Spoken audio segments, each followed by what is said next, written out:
Yo, YouTube, what is up? This is Bone here. I am back with my one life challenge on my Gauge Macromancer.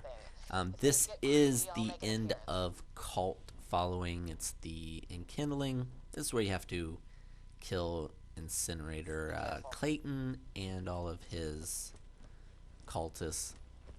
The first three parts I wasn't going to show them just because they're very easy to do, and this was the end of it. And one reason why I was going to show this is because this is pretty much probably going to be the only legendary I probably get. I don't know what it is, but I have extremely bad luck with getting legendary drops.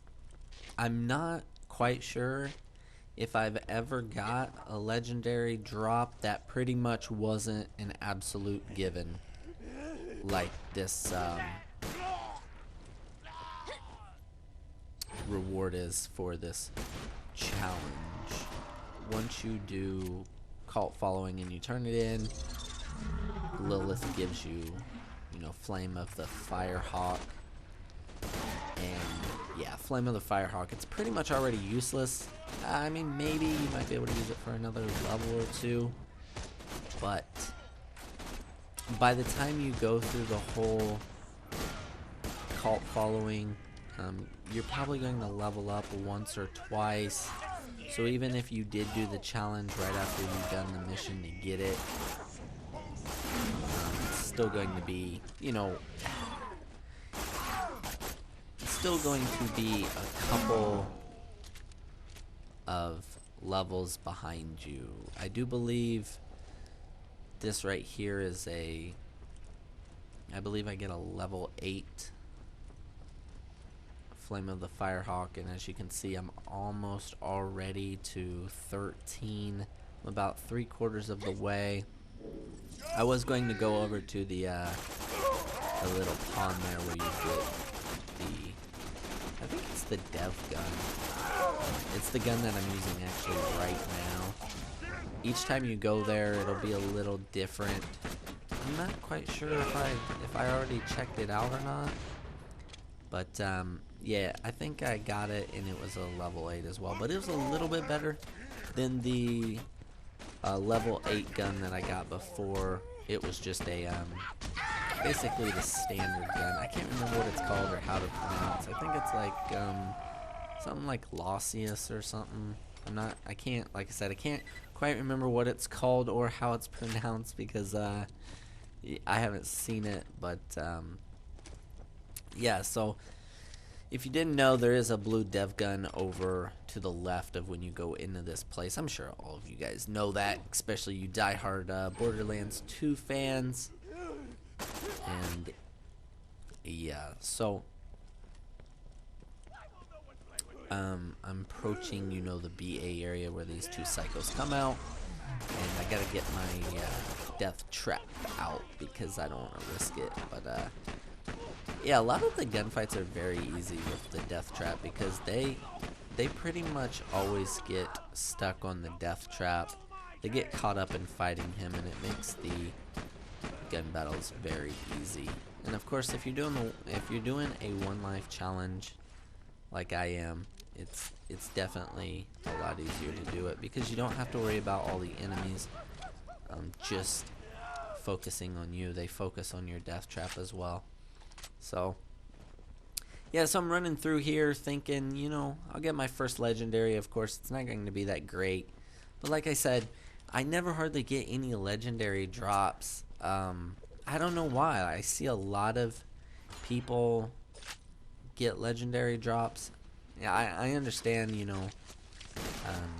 there are ways to give them in and stuff like that, but I've seen a ton of, or I've played with a ton of people that I honestly know just wouldn't do that stuff, and they seem to get legendaries, at least a couple every playthrough, which I find really weird because I can sit there and farm a specific boss and just never get it until I just completely give up.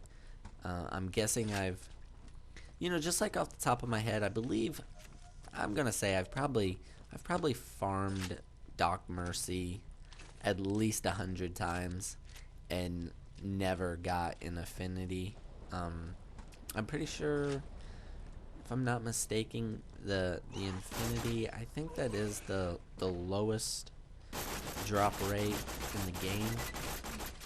I'm pretty sure it's different than all the other legendaries. Correct me if I'm wrong, but I think the affinity is the lowest drop rate out of every gun. But it's just like that. I mean, I've defeated you know, Terramorphous, the warrior, stuff like that multiple times, and as far as I can remember, I don't remember getting a legendary. The biggest times that I ever got the legendaries was doing the loot hunt, which guaranteed you a legendary if that was the drop.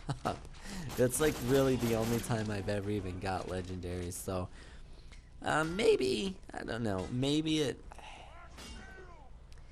kind of made it a little disappointing when, especially right when I got the game, and there was just like, everyone had legendary guns. And of course, most legendary guns, if you're playing legit and you're not at the, you know, you wasn't level 50 when level 50 was the highest you could go. Legendaries, they don't last the whole time. I mean, they're probably the most I've ever got out of a legendary was an infinity, which someone gave to me. And I think I used it for about 8 levels above the level it was at. But I tend to find most legendaries probably, you could probably benefit from other guns a little bit sooner, especially if you're going through, you know, drops with the, or if you're using golden keys with the loot chest in a sanctuary. Or, you know, you get, you know, you give Moxie all your cash, and, you know, you blow it on her, and you get some SMGs from her. But yeah, so I don't know. This right here, this actually kind of I don't know, it was a little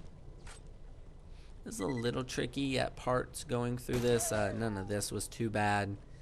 Over here I get in a little situation where I kind of get a little bit scared, but I never really even came close to dying. But you know, you're always, it's always in the back of your mind that you can't do anything stupid if you're trying not to die. I mean, if you're seriously trying not to die, you can't do anything stupid. So I wait out my death trap, and then of course I call it in, and yeah, they all seem to pile up over there. But who knows? Who knows? Look at my death trap. It just goes. Really, the death trap really just goes off. I mean, it does so much work for you that maybe, I don't know, maybe the death trap's a little overpowering. Maybe Gage shouldn't do as much damage as what she does. Maybe she should have like a negative modifier to her gun damage for how much damage death trap does. I don't know. It seems a little, it kind of seems like it was an easy mode DLC basically. Gage seems like, you know, if you're not the greatest at the game, you know, just buy this character, which if you pre-ordered the game, you got it for free anyways. But yeah, so all I gotta do is kill the rest of the cultists here, and they're just, you know, fire-breathing enemies. They try and scorch you to death, but like I said, pretty easy here. And once I get done killing all the cultists, I'm just going to edit through the video to where I get the flame of the FireHawk. And now one interesting thing is actually the reward shows it's just a purple shield, when in fact it's a legendary shield, which I don't know why they didn't make it orange, but you know, it is what it is. And yeah, so that's about it for the video. I'm getting ready to cut and turn this in. Appreciate if you guys would like the video. Comment down below if you guys got any comments or suggestions. And as always, make sure to subscribe and keep in touch. I will be back pretty soon with some new videos. And yeah, hopefully they'll be interesting. Peace, guys. I am out of here.